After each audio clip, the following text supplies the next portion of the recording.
Before we begin, it's a tremendous pleasure to welcome Marcelle and Hannah McGregor to the University of Calgary. And I do want to take this opportunity to acknowledge the traditional territories, lands, and people of the Treaty 7 region in southern Alberta, including the Siksika, the Piikani, and the Kainai, as well as the Tsuut'ina and Stoney Nakoda First Nations. The city of Calgary is also home to the Métis Nation of Alberta, Region 3. Again, huge pleasure. Marcelle Cosman, I'll introduce first, is a PhD candidate in the Department of English and Film Studies at the University of Alberta. Her research focuses on early Canadian women's SF writing, including science fiction, weird tales, fantasy, and speculation. She's also a freelance writer with work published on Rabble.ca and Guts Canadian Feminist Magazine, and she's the producer of Witch Please. Dr. Hannah McGregor is an instructor and researcher in the Department of English and Film Studies at the University of Alberta.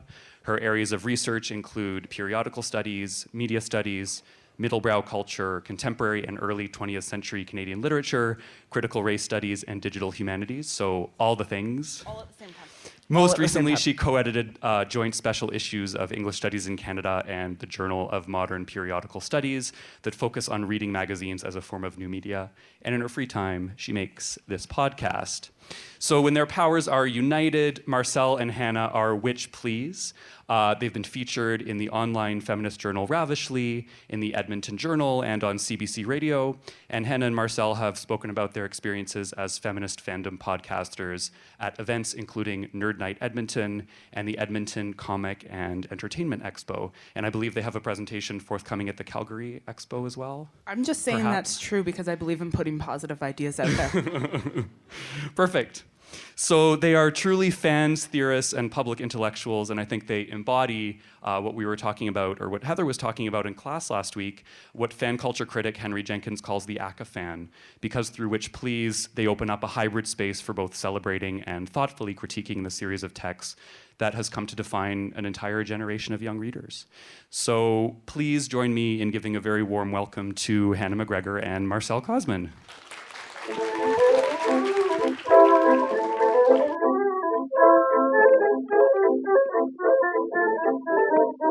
Hello and welcome to Witch Please, a fortnightly podcast about the Harry Potter world. I'm Hannah McGregor. I'm Marcelle Cosman. And this week we bring you a very special episode. We are recording live from the University of Calgary in Dr. Derritt Mason's children's literature class with a few thousand lovely students joining us. Would you all kindly say hello to the internet? Wonderful, beautiful, thank you, good job. As Dr. Mason explained, we are both scholars from the University of Alberta, and we make a fortnightly podcast about Harry Potter and the Harry Potter world. We've been rereading the books, we've been rewatching the movies, and we've been thinking about how our perspectives as English scholars might shift how we read the books that we loved when we were young or younger. Some of us didn't start until we were old. So what we do is quite similar to what you are doing in this course. Yeah. So our conversation today is going to focus on what we call resistant fandom and the value of thinking critically about things that you really love, like Harry Potter in our case. And we're going to focalize this conversation through the events of last week that we understand you've already started talking and thinking about, which is when J.K. Rowling published 4 new quote-unquote short stories to Pottermore about the history of magic in North America, and then the internet blew up. So the way that this is going to work is we're going to talk for a little while between the two of us, and then when we get bored, we are going to turn it to you for questions. So how does this sound? Good? Good, great, okay. That was enthusiastic, thank you. I know. St. Patrick's Day, you're all very excited about going to the pub later. All right, now let's stop having fun and start talking about critical theory. So we're going to start off the conversation by referring back to a reading that we think you did pretty early in the course, which is Maria Tatar's No More Adventures in Wonderland. For those of you listening online, we're talking about a New York Times opinion piece that essentially argues that children's literature has become too dark and too fixated on adult concerns. So we were chatting about this last week, and I know, Marcelle, that you had a lot of issues with this piece. We collectively had some concerns with the piece, but there was something in particular that you felt was a concern with the way that she was framing the conversation about children's literature. Yeah. When I was thinking about this, it occurred to me that this is actually sort of a point where I disagree, but also agree with what Tatar is getting at. So essentially, where I agree with her is that children's literature does deserve to be scrutinized. Children and young adult literature needs to be scrutinized. We should be thinking about what are the lessons that these texts are teaching children and young people, and possibly also the adults who approach them for the first time as adults.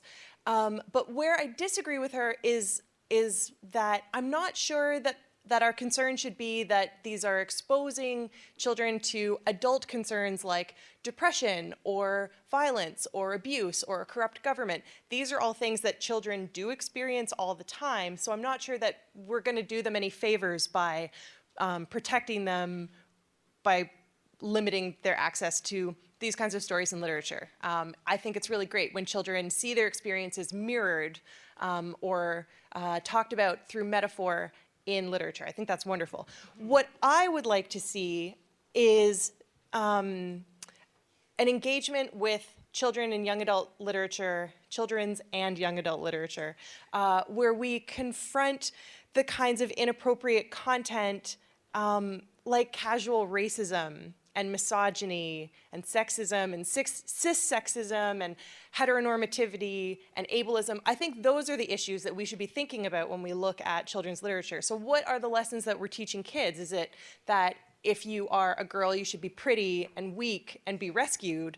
And if it's a boy, that you should be ashamed of your sadness and tears? I'm not sure. I feel like those are maybe not valuable lessons. And so if those are the kinds of things that we are exposing children to, like those deserve to be interrogated, right? Yeah, so the basic premise, let's think critically about what contemporary children's literature is saying, and let's interrogate it, and let's sort of subject it to a serious lens. We're on board with that basic premise. We're English scholars. We're always on board with the premise of let's subject things to critical lenses. Right? The question is what lens you use. And the lens of children are inherently distanced from violence. Children live in worlds that do not have darkness in them. That's a premise that I think is pretty hard to accept. If you expand your view of the world beyond a tiny, tiny, tiny little pinpoint of human experience, right? There might be a tiny subset of children who genuinely grow up not experiencing violence in any way, but I would argue that that's probably not a lot of children. And more meaningfully, right, there are no children. Ooh, I'm gonna get to a double negative. Let me try this again. Every child grows up in a world that's still saturated with really oppressive forms of power, right? Because we're all in that world. We're all experiencing that world on a daily basis. So that's something that we can say is actually a set of concerns that children should have access to. So I believe Marcelle put it really beautifully when we were talking about the Tatar piece. She said, the issue is that I think she's kind of missing the point, right? And so that brings us to the question of what the point is. Yeah. So the topic today, Rowling's new Magic in North America pieces, I think are particularly interesting because if we think about Rowling's work as work for children, what is it that these pieces are essentially covertly teaching their readers, right? So we talk in our podcast a lot about separating out the author and authorial intention from the works that we're interrogating or scrutinizing or reading for pleasure. And so what I want to know from you, Hannah, is, and I wrote this down so that I would get the wording right, I wonder what you think about the fact that Rowling signed these pieces with her name rather than attributing them to a fictional writer or researcher like, for example, Newt Scamander or any of the authors of the text in the Harry Potter series. So I'm curious, how does this lack of distance impact the problematic nature of these pieces, if at all? It's a great question, Marcelle. Thank you. I promised myself I wouldn't think about these questions in advance because I wanted to actually answer them in the moment. Braver than me. Yeah, I think I like the answers I come up with when Marcelle just asks me questions on the spot. So there's two things that I want to address here. One is the way, who here has read like all of the Harry Potter series? Great. Okay, You guys are a great. lot. Okay, so you know how in the first book, Hermione is treating Hogwarts a history as though it is an unproblematic text, right? She thinks that you can just read this book and get information out of it, and that's how books work. They just are transparent representations of reality. It isn't until a later book, what's the one where Dobby is first introduced? 2. 2, way later in the series, the second book, when she becomes aware of the political problem of house elves, right? The sort of labor, that the hidden oppressive labor that is underlying the functioning of Hogwarts. Hermione becomes a politicized subject. Oh, it's in book 4 that she learns that there are house elves at Hogwarts. Book 4. I swear I just read all of these books. Right, she becomes politicized, and in the process of becoming politicized, her reading of Hogwarts history changes dramatically, right? She becomes aware that that history has selectively elided particular parts of the story of Hogwarts, parts that she thinks should have been in there, like the magical food that appears on your table. Yeah, that was made by house elves. That's not magic. People are laboring, right? So we actually watch within the series the process of Hermione becoming a resistant reader. So Harry Potter textualizes a critical reading of the documentation of the history of the wizarding world, right? When those texts appear in the novels, the characters model for us how to read them resistantly. Had these stories been posted to Pottermore as texts written by characters within the wizarding world, it would have given us as readers a space from which to be critical of them in a different way, right? Much in the same way that Hermione is critical of Hogwarts, a history. We would have been able to look at these stories and say, okay, so these come from within the wizarding world. They are a particular representation of that world from within that world. And so we can think not just about the information we get out of them, but we can think about how they tell us about the process of history making, right? And that's a really interesting question. But that's not what happened. They were posted to Pottermore as new short stories by Harry Potter author J.K. Rowling. They were posted with the authority of the author attached to them. And that forces us to read them in really different ways, right? That forces us to think, this is what Rowling herself is telling us about this world she's created, right? She is backing up these stories as the version of the history of magic in North America that she wants to tell us. And that's a really significant difference, right? And I think that's the significant difference that's allowing for the particular kind of critical resistant readings that you've been seeing in a lot of the blog posts that you have read for this class, right? Where people are feeling betrayed by the author. That feeling of betrayal, I think, is directly linked to exactly what you pointed out, which is her attaching her name and therefore authorizing them, right? The word to authorize something, same root as the word author, right? She's authorizing them with her celebrity, with her authority as the writer. Yeah, in the world that we live in, Indigenous peoples and colonized peoples are constantly writing against the dominant history narratives, right? We constantly see this in, oh my goodness, post-colonial studies. That's the field. That's a field that I have been a part of once. Yeah, so we constantly see this happening. And so had Rowling published them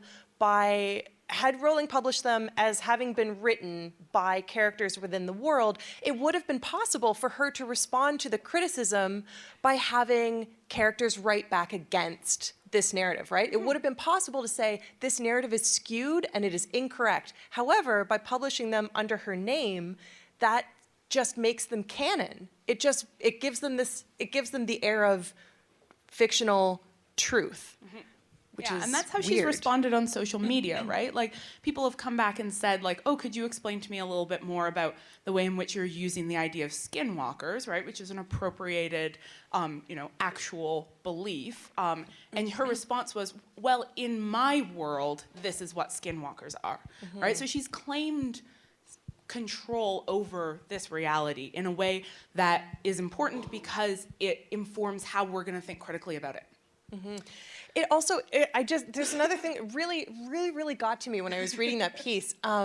It also really troubles me that the way that she appropriates that that story is she says that it has its basis in fact, as though it doesn't.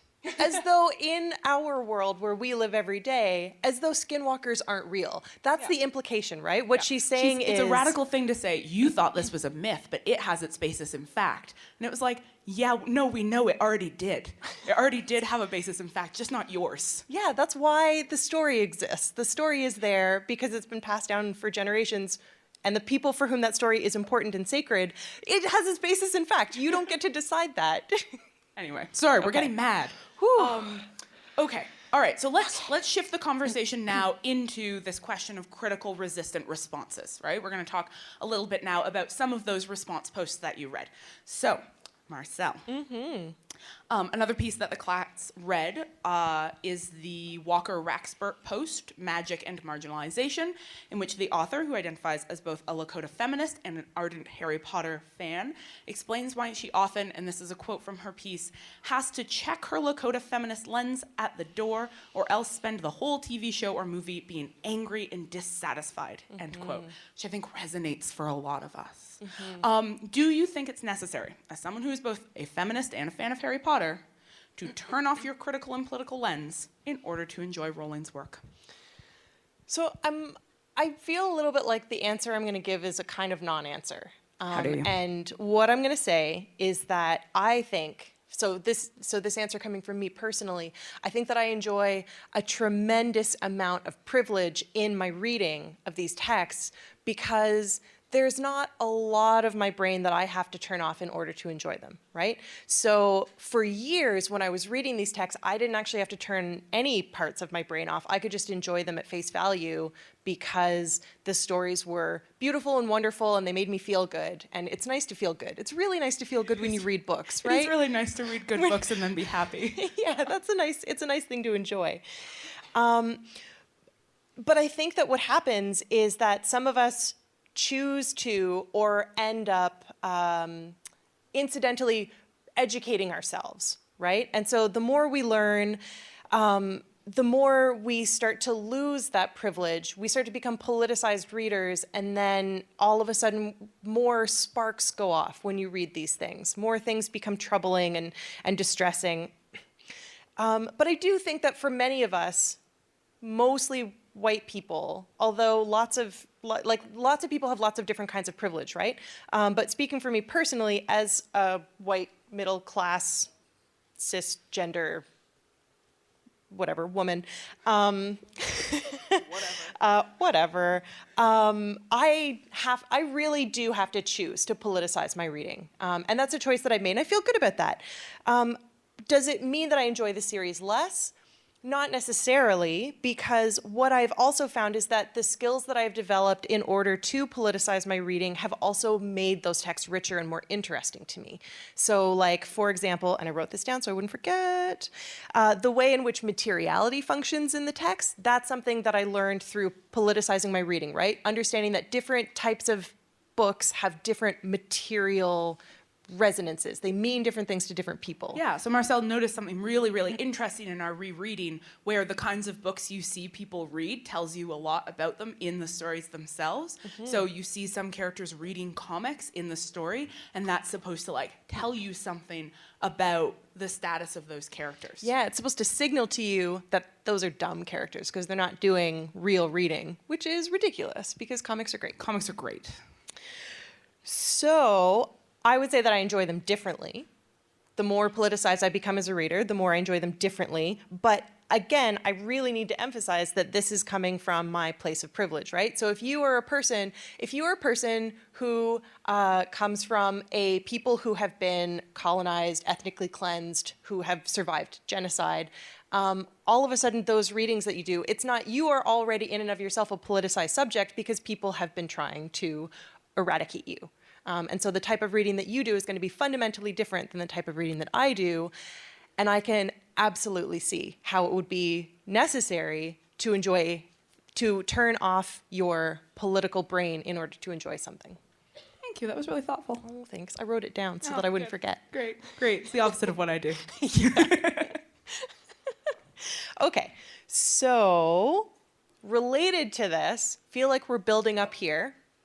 As much as there's been a substantial, and I was a very eloquent backlash to the history of magic in North America pieces, we've also seen a backlash against the backlash, right? We've seen fans of J.K. Rowling jump to her defense, often with the claim, it's just fiction, what's the problem?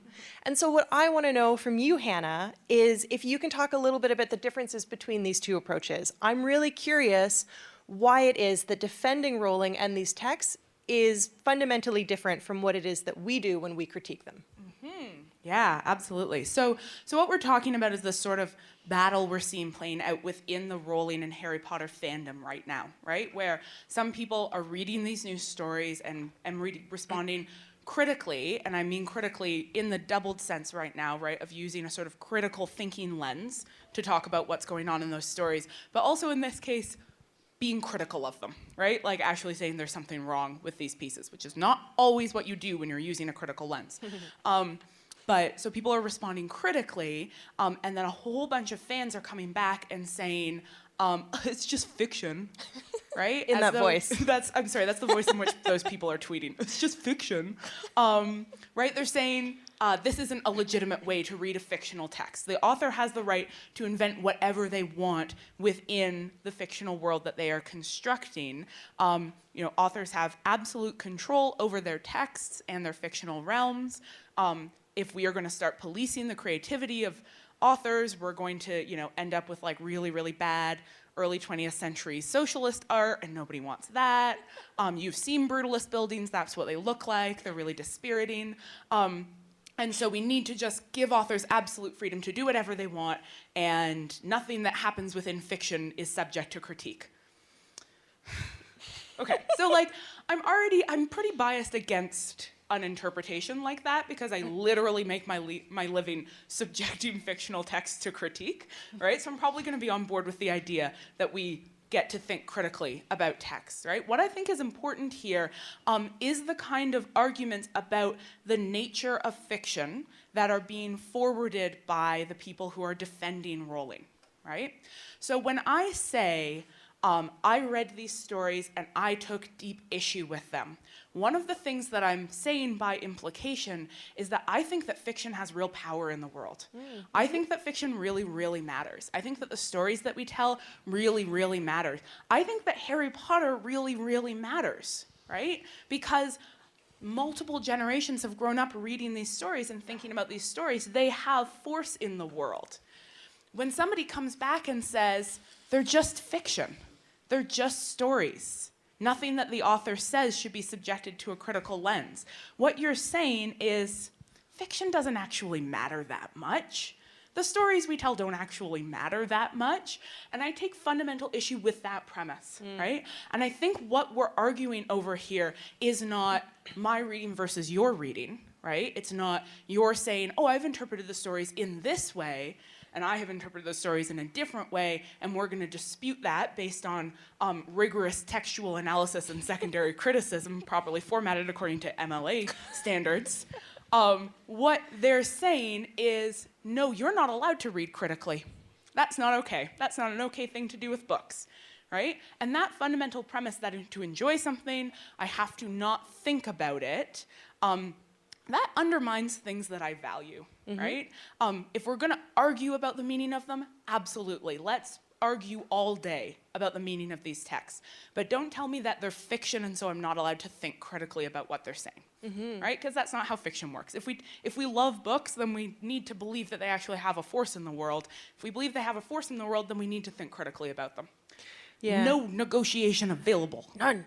If stories didn't matter, religion wouldn't be a thing, and history wouldn't be a thing. Oh my God, we just got our first ever slow clap. It was really exciting. As somebody who loves my religion with my whole entire heart, it's built on stories. That's how we get, you can't go through an entire lifetime of human beings on the planet passing information down generation after generation and be like, stories don't matter. Stories aren't real. You know what's real? Science. Science is stories. It's stories about what happens in a beaker. and other sciencey things, so I'm told. Like, it's how you remember not to put metal in the microwave. Somebody tells you a story that you're going to blow up your microwave if you do that, and then you forget, and then you put metal in the microwave, and it starts to pop and explode, and then you tell people a story about it later, and you're like, yeah, I put that gold leaf plate in the microwave, and man, that was a bad idea. I forgot that gold was a metal. Burned my whole house down. So now that we've started talking about rigorous scientific analysis, I think that it is time to throw the control of the conversation over to you folks and see what kinds of questions you have. Are there any questions from you to start? Does anyone want to? Be brave. We're super nice. Do you want here? Hi, I'm Brenda Fox, the bug eater from Ripley's Believe It or Not. Hello. First, congratulations on doing this with children in the house and just keeping going forward. He's heard so many swear words. Well, you know, Just kidding. as women, that's one of the things we have to do, just to carry on. Okay. Anyway, so I was the one who applauded when you said if, I have to go back a minute, If we didn't have stories, we wouldn't have religions. That's right.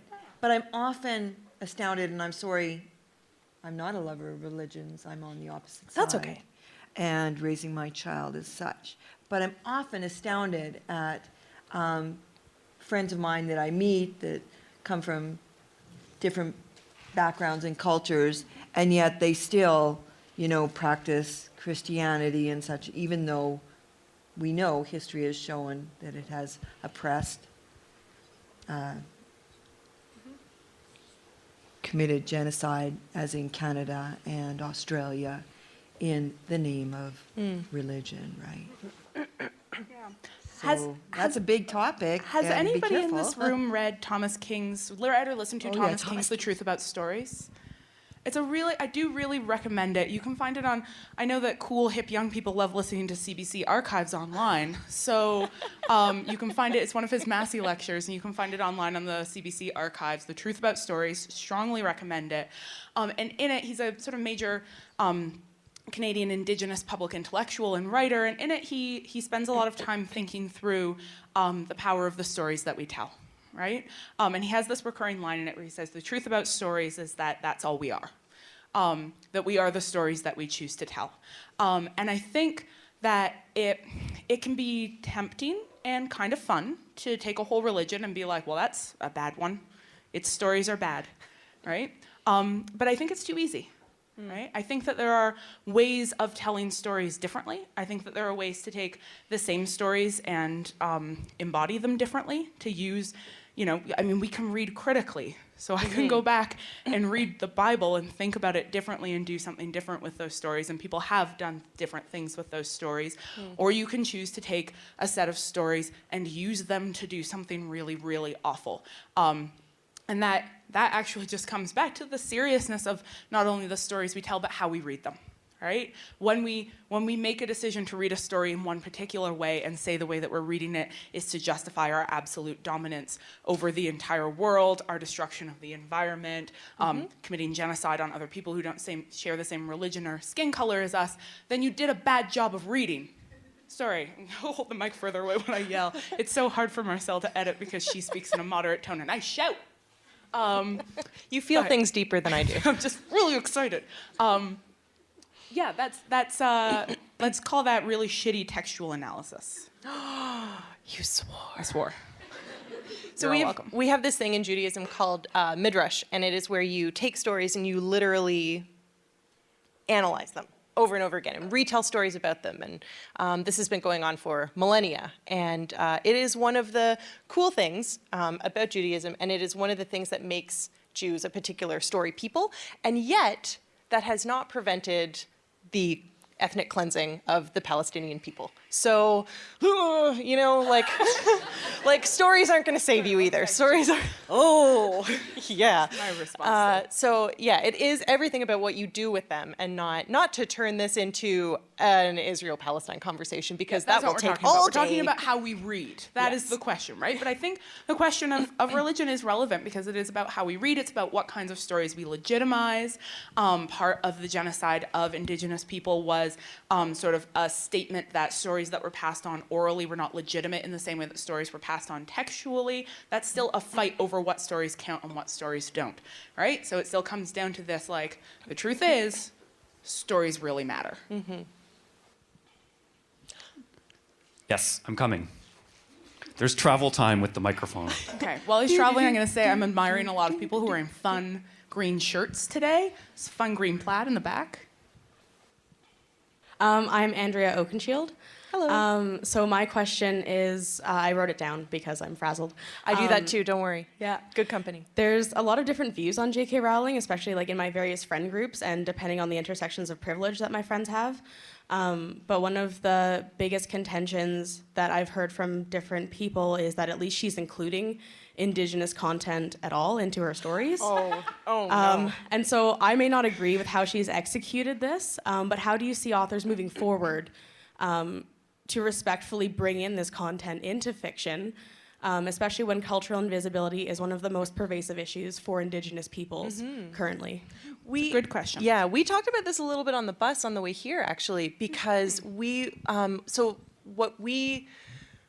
the point that we were both making is that she just didn't do adequate research, right? Like if J.K. Rowling really wanted to thoughtfully include Indigenous culture in these stories, she could have done research, or this really radical idea, which is pay people money who are already familiar with the subject and get information from them. Like we do this as academics, you hire research assistants because you research assistants, with a TS, not with a CE.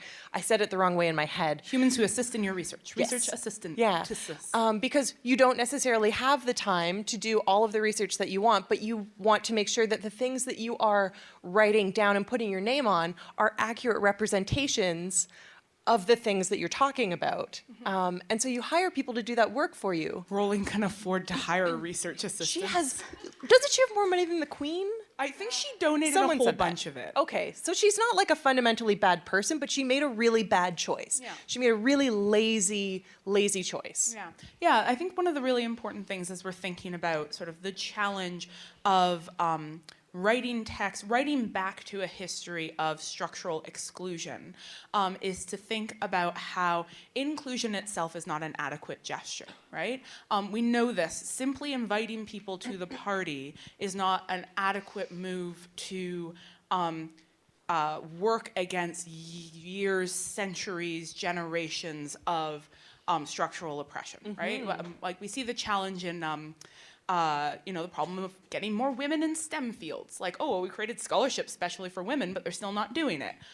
Well, it's not enough to invite people. You have to actually change conditions such in a way that things become inclusive, right? So if you want to actually meaningfully address that history, probably the first good starting point is to like reach out to Indigenous scholars, to pay them, to have conversations with them, to engage in a meaningful dialogue, rather than just saying like, well, I Googled history of North America because I'm pretty sure that she researched by reading a Wikipedia article. I'm pretty convinced that that's the case. Feels like it. Yeah. Other questions? I'm here at the back. Yes. Levi. I guess just with like J.K. Rowling, the whole idea about like the First Nations appropriation and everything, I think it could almost be one of those things where she might have like possibly seen it and maybe just took it and almost went against research. Because you even look at her work, you look at like Remus Lupin is named after Romulus and Remus, son of the wolf, the she-wolf from like the Roman ancient times. Yeah, it's great. His name is Wolf Wolf. Yeah. And nobody noticed that he was a werewolf. His name is Wolf Wolf. Yeah, exactly. So like it just goes back into something where you're using such historical context in some fields and then you go to something on the other side of the world and you completely just ignore it. So it's almost one of those things where if maybe she could get away with it, she knew that she could just call it hers, put her name on it, and then just kind of roll with it because she knew she's J.K. Rowling. She doesn't have to deal with it. I mean, that is literally colonialism. Yeah. So, like, it's not, so, like, that is 100% possible. It is probable. She is British. The British are very good at colonizing. They're very good at, like, going to places, claiming it as theirs, putting their name on it. Yeah. That is like a thing. Like, and it is. I mean, and that's what one of these pieces said. This is literally the same process as colonization, right? Like, you go over to another place and you say, well, this is mine now. So this history is mine now. So I'm just gonna take it, right? I think we do in fact need to read the gestures deliberate. We know she knows how to research, right? Like the Harry Potter books are full of research, and so it was a deliberate choice to not. And so then the question becomes how we read that deliberate choice, right? I haven't heard a convincing support of legitimizing the choice that she made so far. That doesn't mean that I'm closed down to it, but it's hard, especially because she hasn't responded. It's really hard to sort of come up with any way to read this other than as a really, really bad move. There was a really, I'm just thinking of a comment a student made last class who normally sits on this side of the room about the trailer and how the trailer for Magic in North America actually kind of foreshadows a type of colonialism. I'm wondering if this student is here and is willing to repeat her comment. Maybe not. But the trailer opens with this boat, right? This boat that is sailing ostensibly to North America, right? And has these like very strong echoes and references to, I mean, colonialism, Pocahontas. right? So it's like it's Trailer right looks there like in the trailer. Pocahontas, Yeah, exactly. So like so maybe it's a long con, right? Like maybe this is just to like build up interest, and she's actually going to be like, surprise, I am doing research. That was just to get you worked up.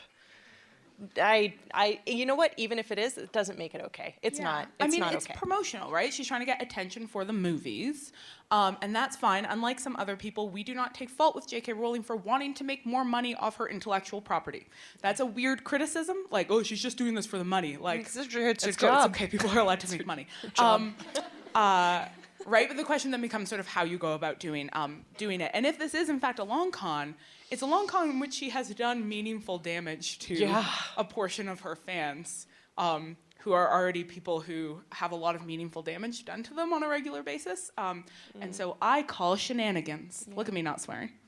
Muggle. Nope, sorry. Mulligan. That's what nope, I don't know. Mugglegan. You're welcome. Any other questions, comments? I feel like Ricky Lake. You look a little like Ricky What time Lake. does this class end? In half an hour, so Okay, at amazing. 1:45. Amazing, Yep. thank you. Hi, my name is Morgan, and in the first podcast, you touched on Hermione and her intellect, and how surprised or confused you were when she, with all her knowledge and insight, froze up with the troll in the bathroom, and then later coaches Ron on how to do the spell. And then she convinces Harry that he needs to take the potion to continue on. So in class, we've talked about the idea of Hermione as the real hero to the series. So what do you think about that? I got an email from a friend of mine from a bunch of years ago, who, you know, in like 10 years, you'll have all these Facebook friends who you knew during your undergrad who you like don't stay in touch with, but you like see pictures of them and their engagement, and their new dog, and you're like really happy for them, and it's great. So he got in touch with me. Look down the well of aging. It's a beautiful process. You're all going to be best friends forever. Don't worry about it. So he got in touch with me to be like, hey, Marcelle, I love the podcast. You guys are doing a great job. But here is why you were too hard on Hermione in your first episode. And Side note for you guys, Marcelle really, really loves it when men send her long messages correcting her. That's her favorite thing.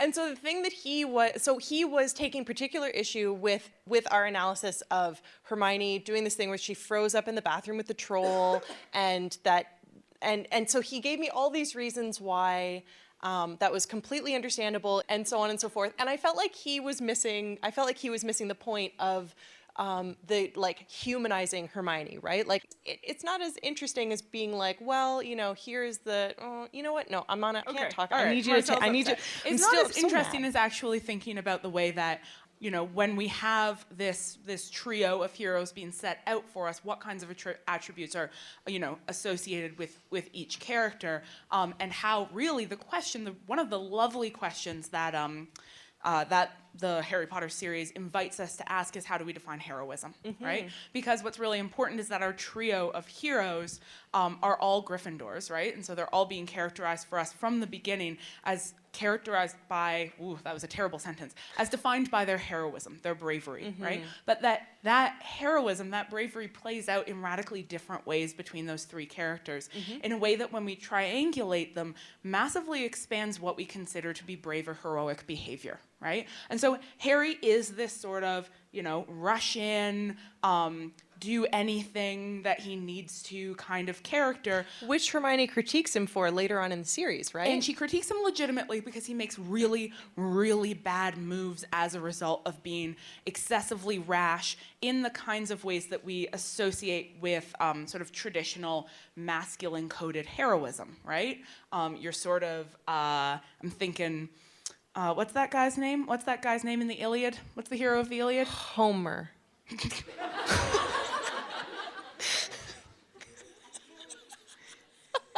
No, he's in the Odyssey. Did he marry Penelope? The Iliad. The Achilles. Yeah. With the heel. Disco. Yeah, I was like, the thing. That. You're all welcome. Right? Like that. He's like, hey, Harry's a little bit of an Achilles style hero, right? He's like, oh, you hurt my friend, I'll just kill you now. And that's sort of his solution to things, right? But against that, we've got Ron's form of heroism, which is actually a remarkably sort of domestic heroism rooted in social relations, friendship, and loyalty. And we've got Hermione's form of heroism, which is rooted in critical thinking. And what is necessary is a sort of relationship between the three of them.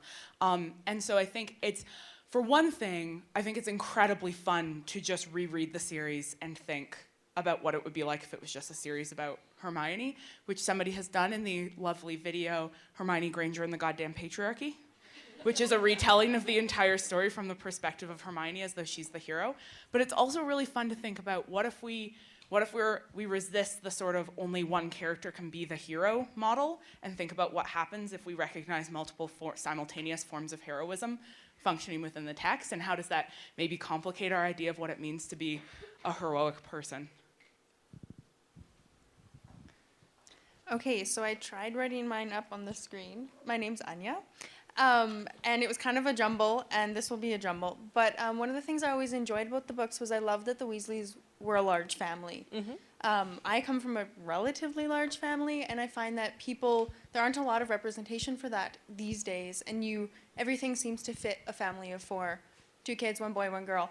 So I was loving your podcast, was liking all the things you're saying, up until the point where you really ragged on the Weasleys and on the decision they had to make a lot of children. And to me, they seem like a very happy family for the most part. They have issues, but everyone does. And I think that that's a perfectly valid choice to have a large family.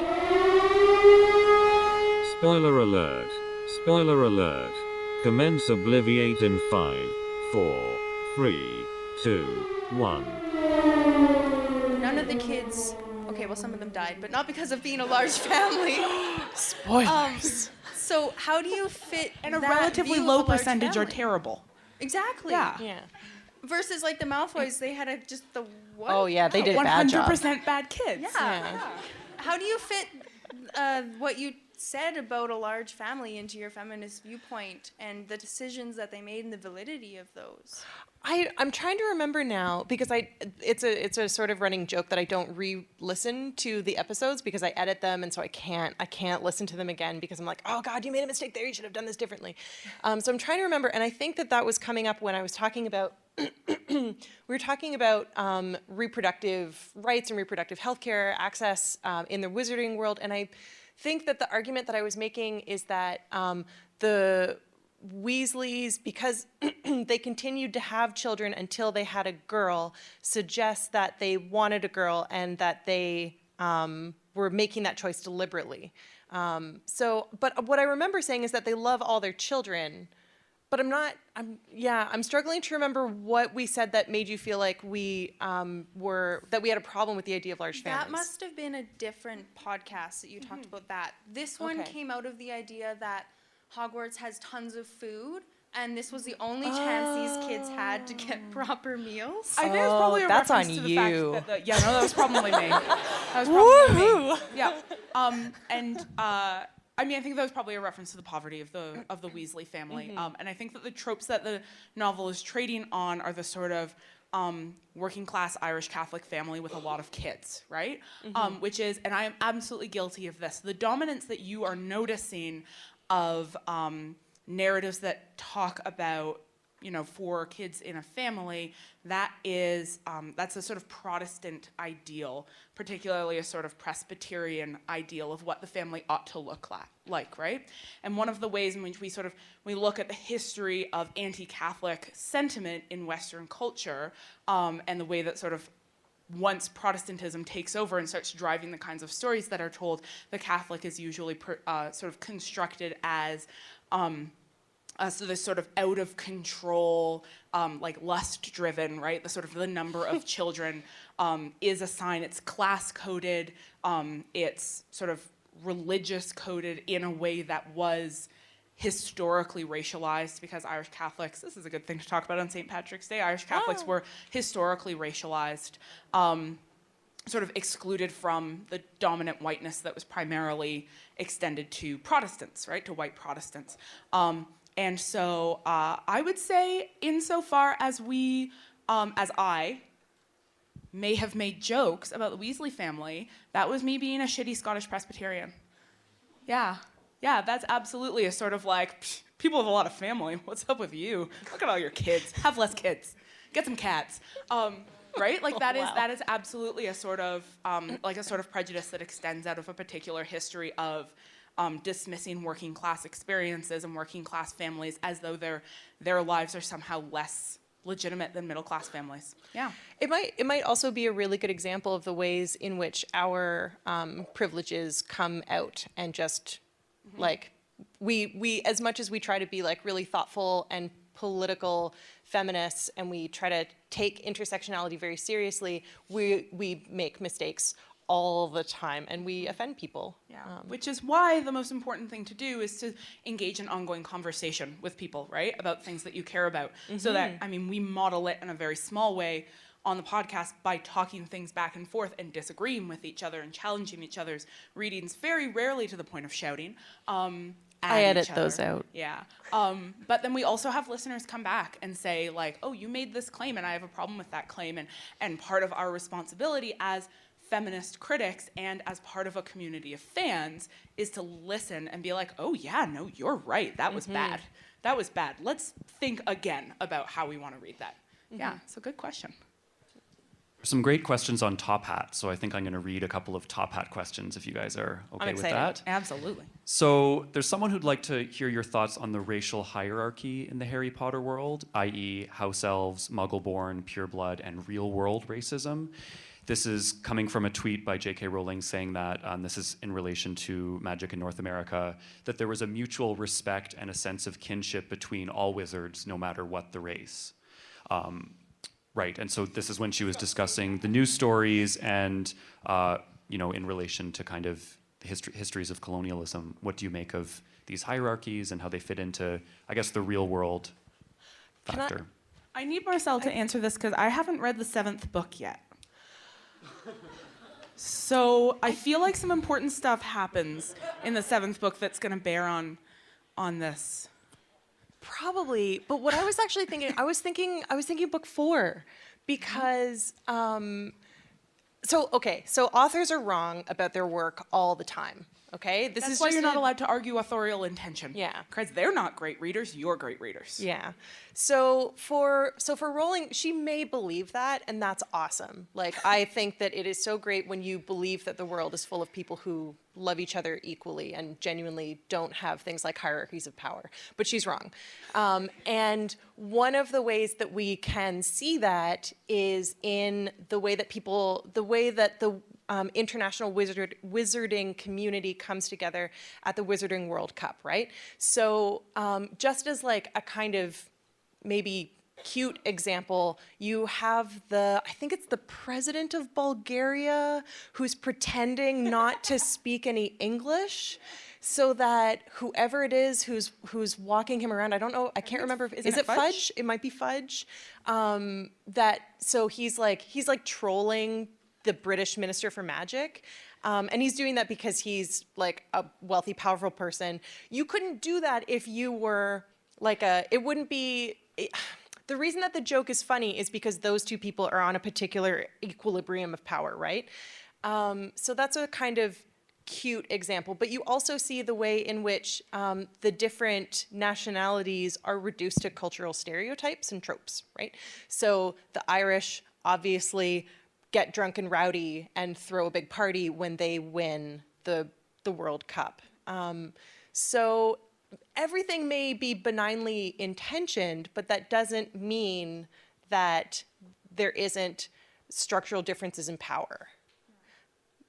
The other thing that I would add to this, and this is coming more from a theoretical side than out of necessarily the books themselves, is that we have reason to be suspicious of the ideas of universal humanism, right? This sort of discourse of we're all the same under our skin, and if we would just see that, we would all get along in perfect harmony.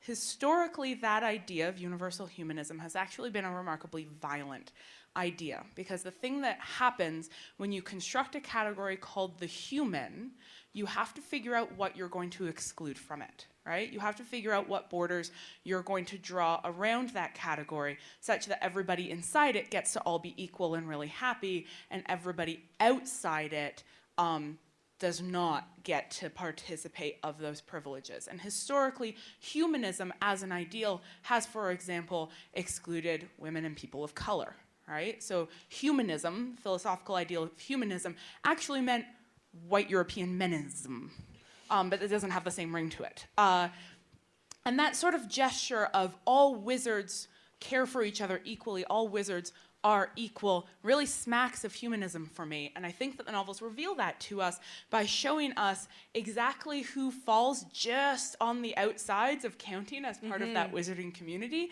So centaurs are Filthy half-breeds. filthy half-breeds, right? Centaurs are rational thinking creatures, but because they are not wizards, they don't get to be included in this community of we all care about each other, right? House elves have magic, but they don't get to be part of that community of, you know, the universal wizarding community. So I think that the text actually highlight for us in interesting ways the way that the claim to universality, the claims of humanism, actually rely on strategic kinds of exclusion.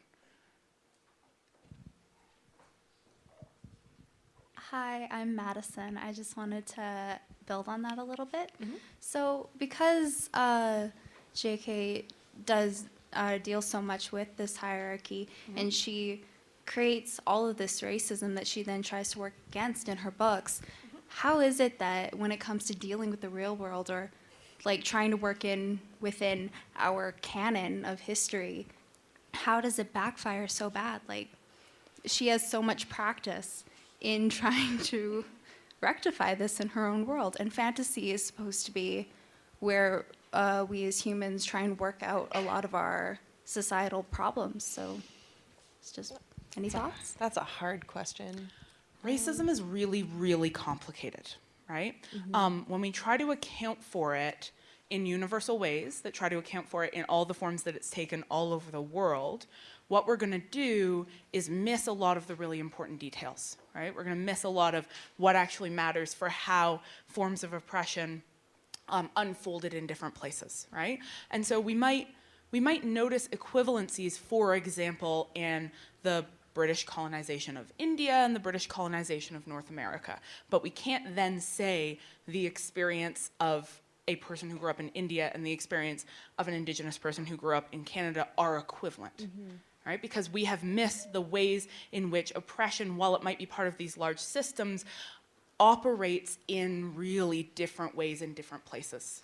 And so Rowling is writing out of a particular historical and cultural context. And I would say she's generally pretty good at thinking about that, right? She misses some things. She messes up some things, right?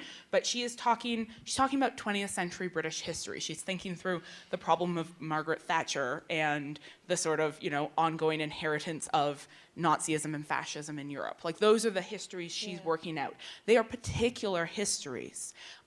When you pick up those histories and try to transplant them to a totally different place, they're not going to work. They're not going to have the same explanatory power.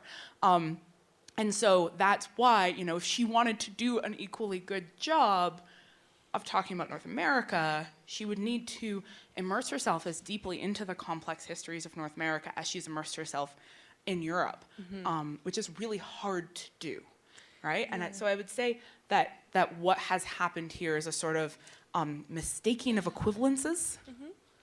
It also feels to me like it also smacks to me of that thing that people say with the intention of sounding good, but is actually really offensive and problematic, is when they say, I don't see race, right? They're like, oh, I just see like individual cases of problems that can be solved because we are all equal, right? So like you provide people with enough means and enough opportunity, and therefore everyone will be able to do the exact same thing because we all grow up in the same circumstances, except that we don't all grow up in the same circumstances. So to say something like, I don't see race, is already coming from a particular privilege where you don't see yourself as raced because you don't experience race, but you definitely see other people's race. You just don't want to acknowledge that you have more power than they do, and therefore the opportunities that you had are not just because you merited them more than another person, but it's because you already come with a whole set of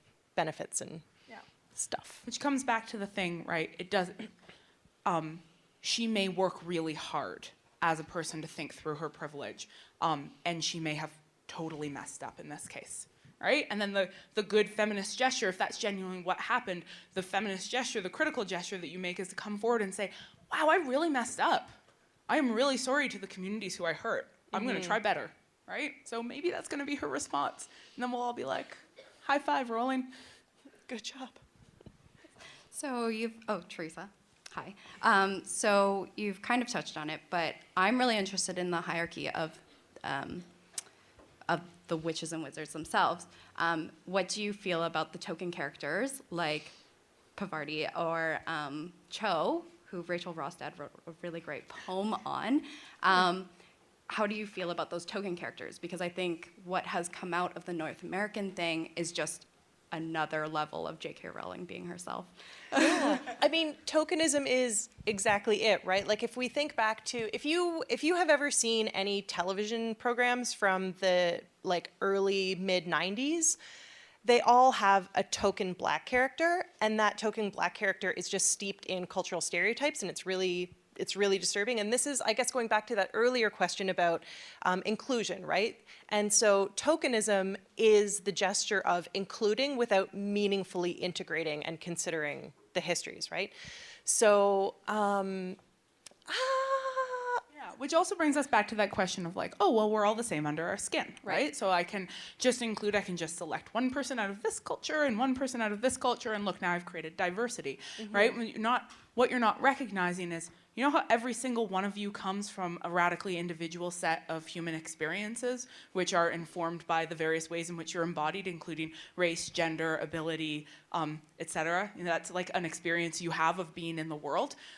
That's also like how characters should work, right? So when you sort of just pluck a character out of a different context and say, here, I've included them now, I have dealt with this question of diversity, I think you're also I think it's not good writing. It's not. Yeah, it's not. We've talked a little bit whenever we talk about the backlash against a Black Hermione, we often come back to this idea that some characters are racially coded and others are not, and the ones who are not, white readers will tend to read as white. And so what's the point that I want to make with this? The point is that race is attached to characters in the Harry Potter world only when they're being treated as tokens who are supposed to be textual gestures towards the diversity, right? The characters who are not being racialized and tokenized are not explicitly raced in any way. And that has meant that somebody could come along and say, Hermione was Black the whole time, you never said otherwise. But it's also really indicative that the fandom responded and said, surely not, surely she's white, because when white readers read characters who are not explicitly raced, they read those characters as white. We read those characters as white, right? Because that is how privilege functions. Hi, I'm Erin. I was talking with a friend who lives in the UK a few days ago on Twitter about the new Magic in North America stories, and this kind of connects to your idea of people coming from different experiences, and it's a bit about reader response, so I won't go too into the actual part of J.K. Rowling here. So my friend mentioned that the way that history is taught in Britain, because she went to, I think, up till grade 8 there, and then came here for high school. So she experienced both of the ways that our different school systems whitewash colonialism and kind of, you know, shove the disastrous effects of it aside in different ways. And she was saying and wondering if there are different biases that we grew up with as Canadian students or as British students. And I was wondering if, in your huge knowledge of the Twitterverse and all this criticism that's come out, if you have seen any differences in how readers and scholars in Britain have responded, critiqued, or interacted with the new pieces compared to those of us in North America. I would say that almost all of the meaningful critique that we've noticed has been coming out of North American contexts. You know, primarily a lot of really meaningful critique coming from Indigenous scholars and thinkers saying, like, I have a legitimate issue with this. What I would add to that context, I actually have not read any British critique of it one way or the other, right? I read a Guardian piece that was like, apparently people are upset about this new J.K. Rowling thing. What I would add as meaningful context to that is that in a recent survey, a majority of British citizens said that they are proud of Britain's imperial history.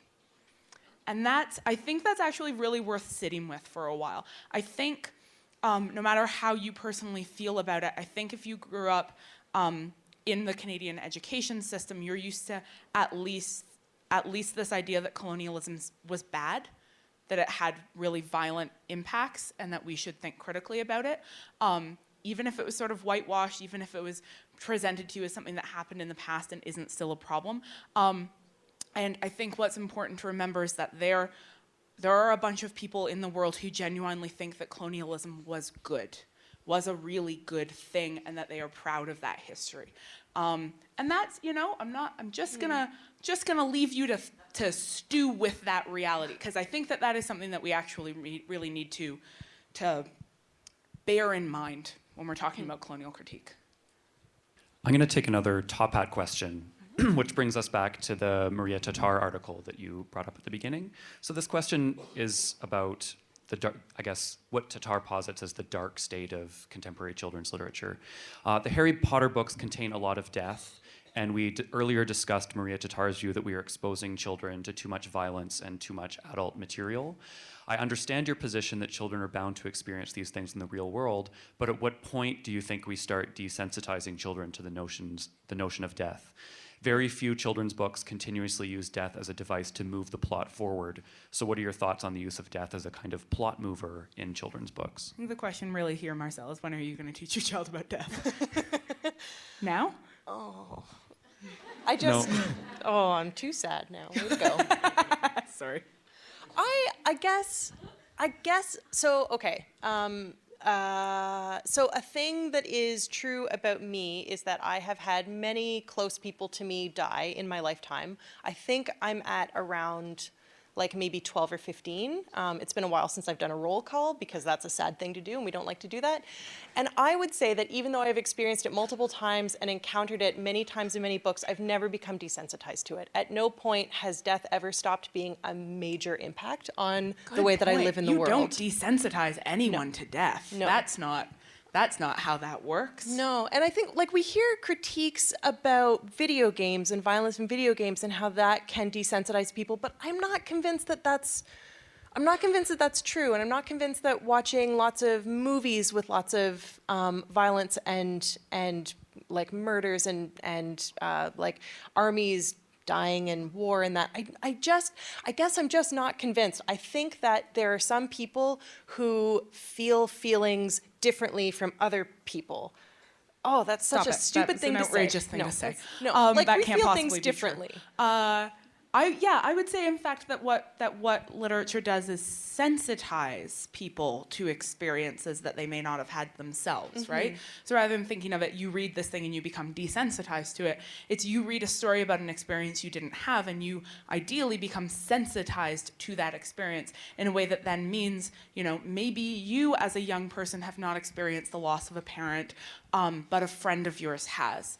And you maybe, having read about that experience in a fictional world, are now able to talk to your friend about that or listen to them talk about it and not get freaked out and want to run away because you have, maybe been sensitized to that and what it involves a little bit. Also, the Harry Potter books are not for infants.